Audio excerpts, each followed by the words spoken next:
Hey everyone, welcome back. This is part 5 of the playthrough. We're just picking up where we left off last time here.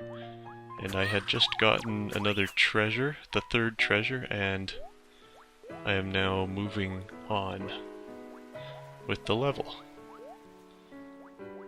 So this is the part where it gets kind of interesting. You actually have to float between all these dandelion type of flowers so that you can get up to your destination. You know, just moving up in the world, that sort of thing.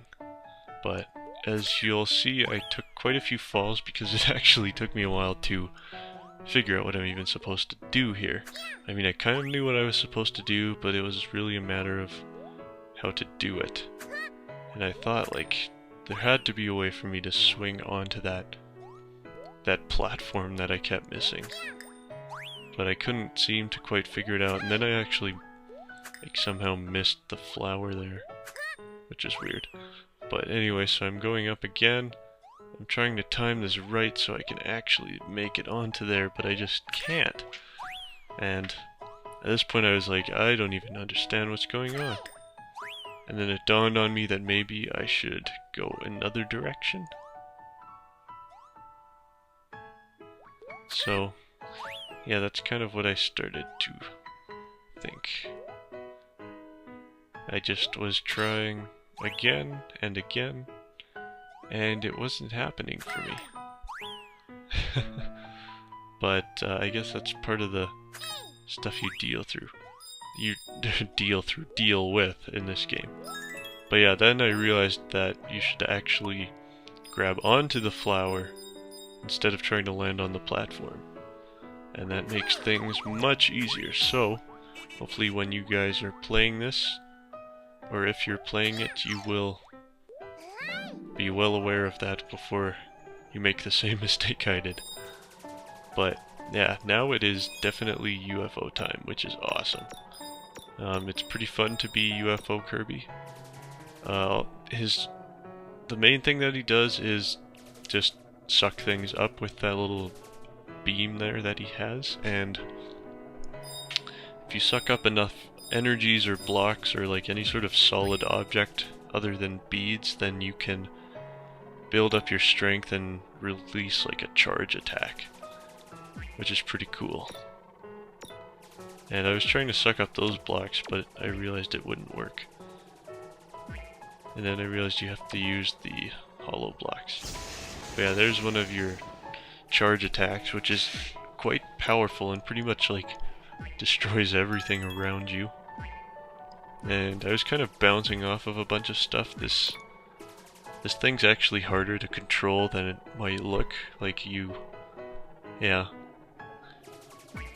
It has a tendency to kind of overshoot. Like if you just move a little to the left, it'll keep going left for a bit, but once you kind of get used to it, it's fine. And I release another charge attack so that I can drop all those beads and collect them. And here I thought maybe you could collect these, and then I ended up like... I kind of overshot it here and I landed on top of one of those guys and like lost so many coins and stuff, but I think I actually got them all back, so that was lucky for me. But yeah, there's a few more enemies here and I just kind of start sucking them up. And then I use another charge attack and take out a bunch of guys. There's those little like bumblebee type of guys which totally knocked a bunch of those out of my hands, and I actually couldn't salvage them all that time, which was unfortunate, but oh well. What can you do? Anyway, so I have another charge attack ready to use, which is good for me, and I found the location where I needed to use it, so now it's just a matter of blasting everything.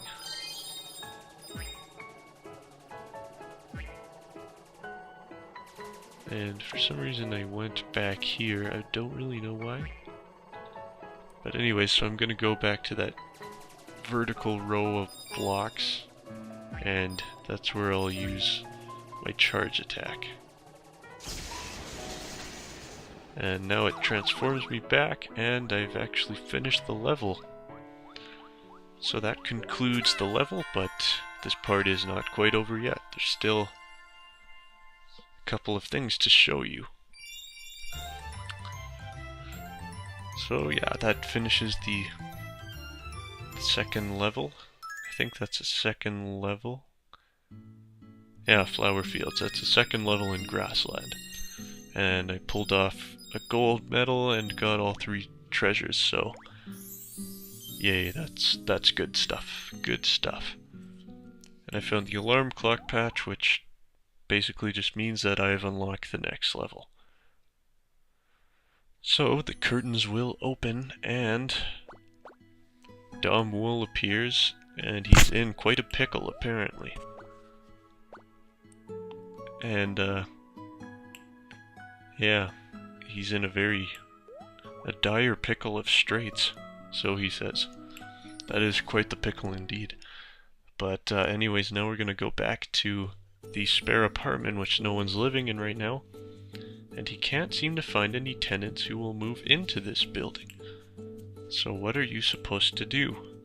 Well, my first guess was to put some furniture in there according to the silhouettes. And he showed me a picture as well, but I already kind of knew what I needed to stick in there. And luckily, I do have both of the items that you need to stick in there, which is good. So now you go into decorating mode and you place the items. And as soon as that's done, then you become Don Wool's hero. And he's like so happy about it. Then he needs to find someone who loves flowers, and a guy coincidentally appears in there and loves flowers as well, and moves in right there on the spot. So that's always good. And yeah, this guy's name is Zeke. He's a little floating brown yarn creature of some sort. I'm not entirely sure what he is, but he actually has his own little game mode, which is hide and seek, so I'm sure you're all familiar with the concept. Basically, there's 5 Zekes, I guess, or maybe he has 4 twin brothers, I don't know. Or 4 identical brothers, but yeah, they all kind of scatter throughout an area of the level and you have to find them. And yeah, and you also have to find them within a certain time limit, and the better your time is, the more beads you get, and it's also good to try and collect as many beads as you can within the level.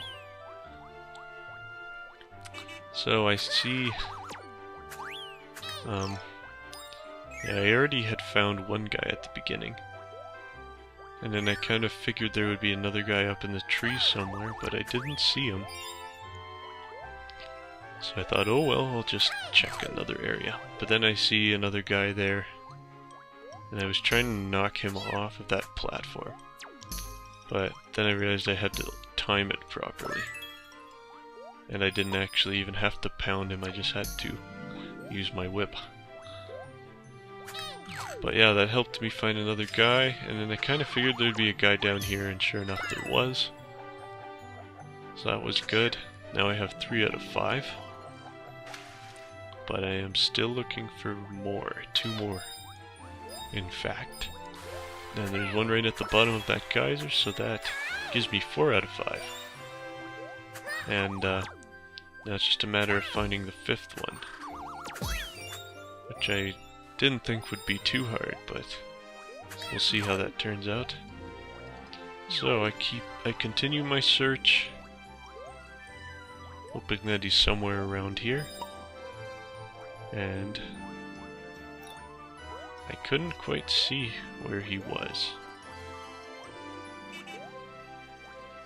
And then I found him behind that tree. So that was all the guys. So I passed that level, which was cool, and as you beat more levels in the actual story mode, it unlocks more hide-and-seek levels as well. But later you'll see a few other cool things with the apartment and with the people who live in it. And yeah, when you beat the mini games, they will give you an item every time. It seems to usually be a wallpaper, but that's still cool. And now he asks for a small favor. He just needs 10,000 beads, which is quite a bit actually. But yeah, so you have to work towards getting that, and we will do that as well as playing more levels in the next part. So thank you guys for watching. Rate, comment, subscribe, and see you all later. Have a good one.